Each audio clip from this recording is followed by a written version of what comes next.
Alors bonjour les amis, j'espère que vous allez bien. C'est avec un grand plaisir que je vous retrouve dans le cadre de cette vidéo dans laquelle on va parler du Canada. Bien évidemment, on va parler de la cote de crédit. Mais c'est quoi une cote de crédit? Pourquoi est-ce qu'elle est aussi importante? Comment bâtir une cote de crédit? Dans cette vidéo, je vais vous donner les astuces que moi j'ai toujours mis en pratique jusqu'ici et qui me permettent, n'est-ce pas, comme ça, d'avoir une cote de crédit assez intéressante. Pour vous autres qui me découvrez seulement au travers de cette vidéo, je suis Franck. Je suis installé au Canada depuis bientôt 2 ans. Dans cette chaîne, je partage avec toi tout sur l'actualité d'un immigrant. Je te parle de la vie d'étudiant au Canada. Je te parle des réalités du Canada, les avantages et bien sûr les désavantages du Canada.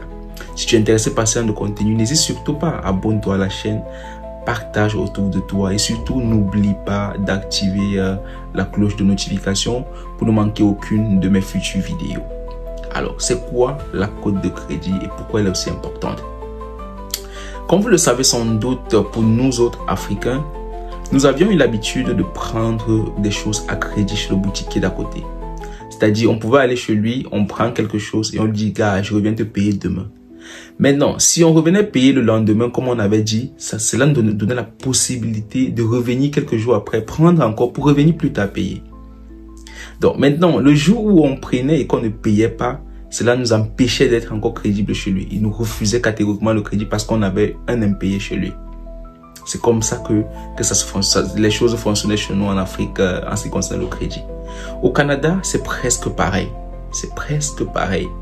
C'est presque pareil dans le sens où, quand vous allez aller auprès d'une banque, prendre du crédit, ou alors quand vous allez vouloir acheter une maison, quand vous allez vouloir acheter une voiture, quand vous allez vouloir aller prendre du crédit sur des appareils électroniques, parce que oui, au Canada, vous avez la possibilité de prendre presque tout à crédit. Vous n'avez pas besoin forcément d'avoir de l'argent en espèces pour vous procurer certains articles. Non, vous pouvez les prendre à crédit. Maintenant, quand vous allez vers une banque, lui dit, ok, j'ai besoin que tu me prêtes 20 000 $.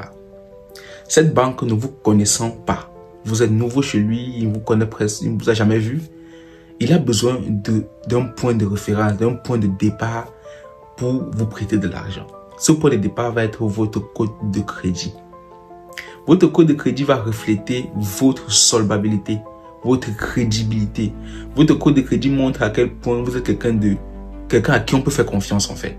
Et c'est ce sur quoi la banque va se baser pour vous donner du crédit ou pas. Oui, parce qu'il est possible qu'on ne vous donne pas du crédit si votre cote de crédit est mauvaise. Il est possible qu'on vous refuse catégoriquement du crédit. Donc, avoir une cote de crédit, c'est quelque chose de très important au Canada. Avoir une bonne cote de crédit, c'est indispensable au Canada.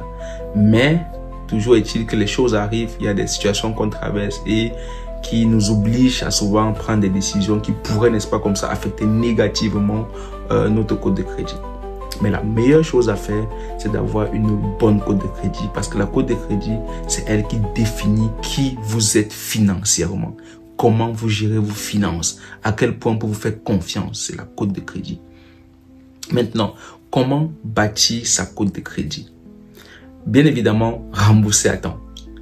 Bien évidemment, toujours rembourser à temps. Ça, c'est la première chose avec la cote de crédit. Avec la carte de crédit, je vous l'ai dit.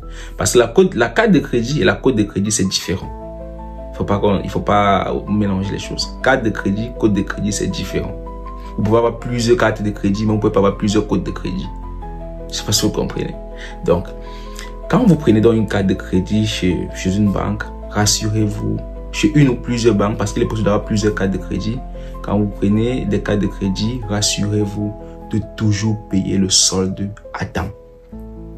Ou alors, faites l'effort de payer le solde minimum. Il y a ce qu'on appelle le paiement minimum.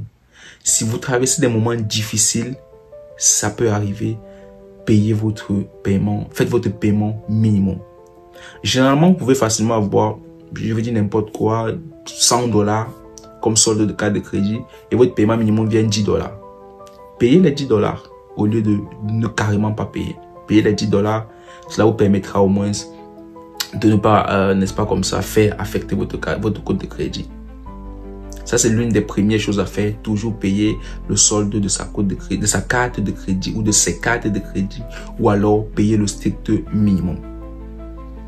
La deuxième chose à faire, c'est vraiment de toujours faire l'effort de ne pas aller au-delà des 30% de votre carte de crédit. Si vous avez $2000 dans votre carte de crédit, utilisez au maximum $600, $700, n'allez pas au-delà. Certes, vous pouvez utiliser tous les $2000, il n'y a pas de problème, mais seulement les conseillers financiers ne vous recommandent pas de le faire. Et il n'y a pas plus expérimenté dans ce sujet que ces personnes, parce qu'ils travaillent constamment avec des clients, ils travaillent avec des banques et ils sont à même de vous dire, d'après leur expérience, ce qu'ils ont constaté, c'est que tous ceux qui utilisaient plus de 30% de leur carte de crédit rencontraient des difficultés dans la construction de leur code de crédit. C'est ce qu'ils vous diront. Alors ici, je viens vous dire ce qu'on m'a dit, ce qu'ils m'ont dit parce que j'en ai consulté plein. N'utilisez pas plus de 30% de votre carte de crédit si ce n'est pas vraiment urgent.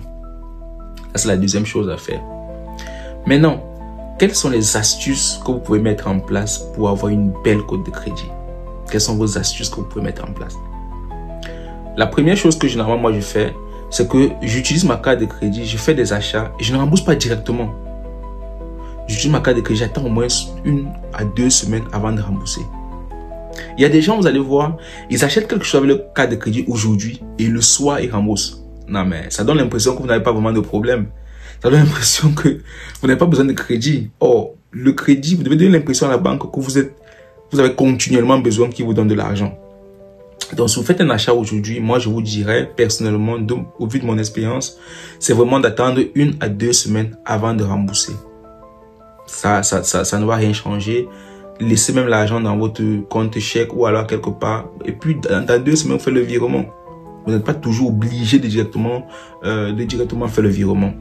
Autre chose que vous devez faire, c'est que généralement aussi, quand vous utilisez bien votre carte de crédit, les banques peuvent vous contacter et vous dire, ok, on a vu que vous utilisez bien votre carte de crédit, nous avons augmenté votre plafond de crédit. Ne surtout pas refuser que votre plafond de crédit soit augmenté. Si vous utilisez une carte de crédit à $2000 et qu'on vous propose une carte de crédit à $10,000, acceptez, ne refusez surtout pas. Pourquoi? Parce que si vous vous souvenez, je vous ai dit d'entame qu'il fallait utiliser au maximum 30% de votre carte de crédit. Maintenant, il peut arriver que vous voulez acheter par exemple une télévision qui coûte $2000 et votre carte de crédit n'a que 2000 à l'intérieur. Vous voyez que vous êtes en train d'utiliser les 100% de la carte de crédit. Alors que si vous aviez une carte de crédit de $10,000 et que vous vouliez faire un achat de $2000, vous voyez que vous n'avez utilisé que quoi? Peut-être 20% de la carte de crédit. Et c'est ce qu'il faut faire. Donc, le plus votre carte de crédit a un bon montant à l'intérieur, le mieux c'est pour vous. Et le mieux vous avez la flexibilité de faire certains achats. Donc, c'est toujours important. Donc, si une banque vous propose une carte de crédit avec un montant élevé, ne refusez surtout pas. D'autres personnes vous diront d'aller prendre plusieurs cartes de crédit. C'est aussi quelque chose qui marche. Vous pouvez prendre une carte de crédit dans 2 ou 3 banques parce que oui, c'est possible de prendre plusieurs cartes de crédit. Vous pouvez aussi le faire.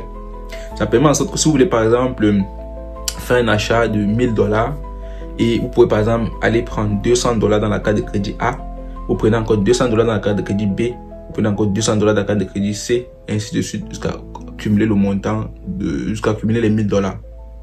Ça vous permet aussi de rester toujours en dessous des 30% parce que oui, c'est aussi possible d'utiliser plusieurs cartes de crédit. Donc ça, c'est un ensemble de stratégies que moi, jusqu'ici, je mets en place pour vraiment prendre soin de ma cote de crédit. Et croyez-moi, ça marche pour moi. J'espère que pour vous aussi, ça va marcher, que ces astuces vont me permettre d'avoir la meilleure cote de crédit qui puisse exister. Si le contenu a été intéressant, n'hésitez surtout pas à liker là. Laissez-moi un pouce bleu en dessous de la vidéo pour me montrer que vous avez apprécié le contenu. Sur ce, je m'en vais vous souhaiter une excellente journée. Prenez grand soin de vous et surtout, au plaisir de vous revoir dans la prochaine vidéo.